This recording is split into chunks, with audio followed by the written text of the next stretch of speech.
لا شریک لہ، جس کا کوئی شریک نہیں، نہ ذات میں، نہ صفات میں، نہ افعال میں۔ میرے چچا کے 2 بیٹے ہیں اور ماموں کے بھی 3 بیٹے ہیروئن پیتے ہیں۔ میرا بھائی اس لعنت کا علاج کوئی نہیں۔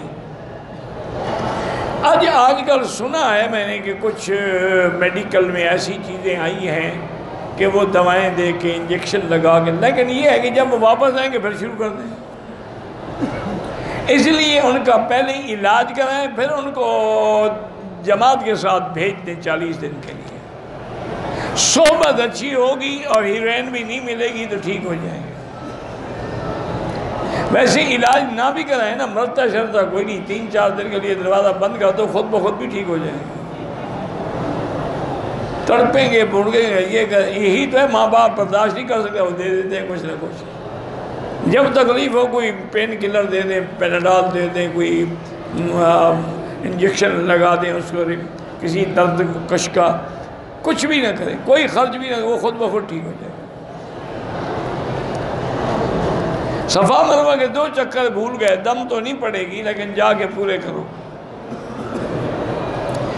حنفی مسلک میں مسجد عائشہ سے عمرہ افضل ہے، اور امام شافعی رحمۃ اللہ علیہ کے نزدیک جیرانہ سے، تم دونوں جہاں سے موقع ملے کرو، مسئلے نہ پوچھو، مسئلے مولویوں کا کام ہے۔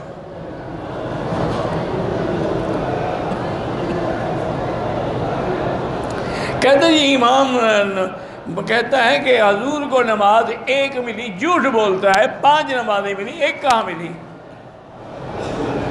پھر حضور نے ہر علاقے کے لیے اپنا آدمی بھیجا امام بنا کے۔ یہ کیا معنی ہے کہ 4 امام کہتے ہیں؟ وہ بھی آسمانوں سے اترتے، نبی کے ہوتے ہوئے کسی امام کی کیا ضرورت ہے؟ ایسے بلا کر لڑاتے رہتے ہیں بیچارے۔ اگر کسی نے صفا کے بجائے مروہ سے شروع کی، ادا نہیں ہوئی، دم پڑ گئی۔ طواف میں عورتیں بہت ٹکراتی ہیں، اللہ ہدایت دے، بچنے کی کوشش کرو۔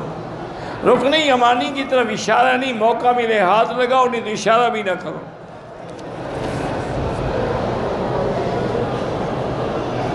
عمرے سے جا کر پہلے آدمی اپنی بیوی کو بوسہ دے سکتا ہے بال کٹانے کے بعد، جب احرام سے فارغ ہو جائے پھر بوسہ نہیں، سب کچھ کر سکتا ہے۔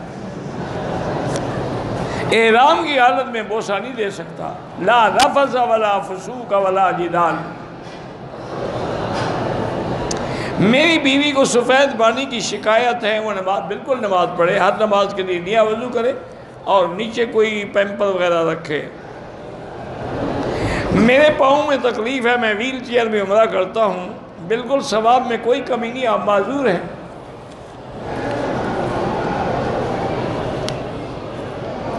اللہ والوں کی صحبت میں بیٹھنے کے لیے وقت مقرر کریں۔ بہرحال اصولی بات ہے، وقت مقرر کرو گے تو جاؤ گے نا۔ یا درس قرآن ہے، درس حدیث ہے، جیسے جیسے ان کے اوقات اس کے مطابق جا کے بیٹھو۔ میں مکہ میں رہتا ہوں، کوئی کام نہیں ملتا ہے، میں حاجیوں کو ویل چیئر پر عمرہ کراتا ہوں، مزدوری لیتا ہوں۔ بہرحال حکومت کی طرف سے منع ہے، جب پکڑے جاؤ گے تو انشاءاللہ اپنے ملک پہنچ جاؤ گے۔ ایسی مزدوری نہ کرو جو قانون میں منع ہے۔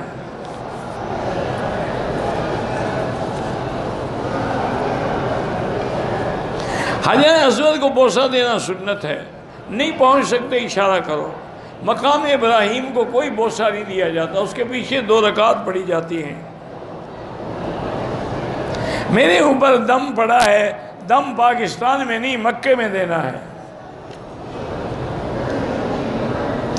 بے حیائی، بد نظری اور ایسی بیماریوں سے بچنے کے لیے ہر نماز کے بعد لا حول ولا قوت الا باللہ العلی العظیم اسی نیت سے پڑھیں گے، یا اللہ تیرے طاقت کے بغیر، تیری توفیق کے بغیر میں گناہوں سے نہیں بچ سکتا، مجھے بچا لیں۔ ذکر کا ٹائم مقرر کرنا چاہیے، بالکل نہیں چلتے پھرتے اٹھتے بیٹھتے ہر وقت ذکر کرو۔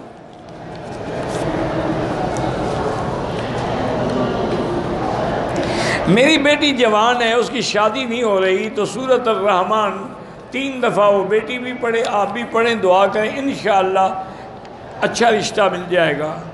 اسی طرح بیٹے کی شادی وہ بھی پڑھے، میرے بیٹے مقروض ہیں ان کے دعا کریں، پہلے دینے کی نیت کرو کہ نیت بھی ہے دینے کی کہ نہیں، نیت ہی نہ ہو تو قرضہ کبھی نہیں اترے گا۔ ایک دفعہ ایک صحابی حضور کی خدمت میں آئے، حضور نے فرمایا کیا وجہ ہے کہ تم پریشان ہو؟ اس نے کہا حضور میرے اوپر قرضہ اتنا ہے جیسے پہاڑ ہو۔ اور ہمیں گھبرانے کی کیا ضرورت ہے؟ تم یہ دعا جو میں بتلا رہا ہوں یہ ہر نماز کے بعد پڑھا کرو، اللہم اکفنی بحلالک عن حرامک واغننی بفضلک عمن سواک، جتنا ہو سکے پڑھا کرو۔ چند دنوں کے بعد صحابی کہتے حضور نے فرمایا اگر پہاڑ کے برابر بھی قرضہ اتر جائے گا۔ انہوں نے کہا میں نے پڑھا چند دنوں میرے قرضے اتر گئے، تم بھی پڑھا کرو۔ 4 بیٹے ہیں، 3 بیٹیاں ہیں، میرے 5 دکانیں ہیں، گھر بھی اپنا ہے۔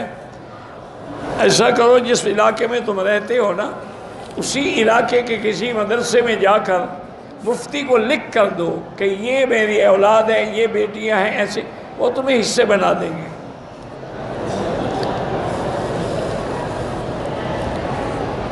میں نے عمرہ کر لیا ہے، 2-3 دن مدینے میں گزاروں، بہرحال مدینے میں 40 نمازیں پڑھنا افضل ہے، نہ پڑھو تو کوئی حرج نہیں۔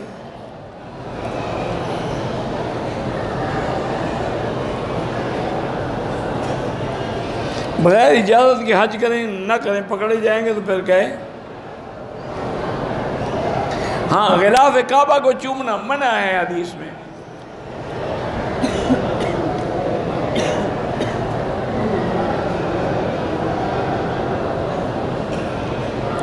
میری بیوی کو 2 مہینے کا حمل تھا، میقات سے پہلے حمل گر گیا، خون آتا رہا، میری بیوی نے نیت نہیں کی، اب بھی 8 دن گزر گئے، خون آ رہا ہے۔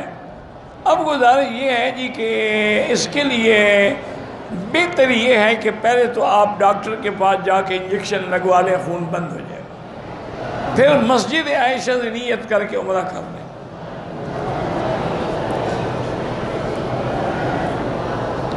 اللہ کے نبی کے جنازے کی ضرورت ہی نہیں ہوتی، جنازہ ہم گناہگاروں کا ہوتا ہے۔ طواف کے واجب پڑھنے کے بعد دعا پڑھ سکتے ہیں، بالکل دعا، وہ نمازی دعا ہے، کسی پیغمبر کا جنازہ نہیں ہوتا۔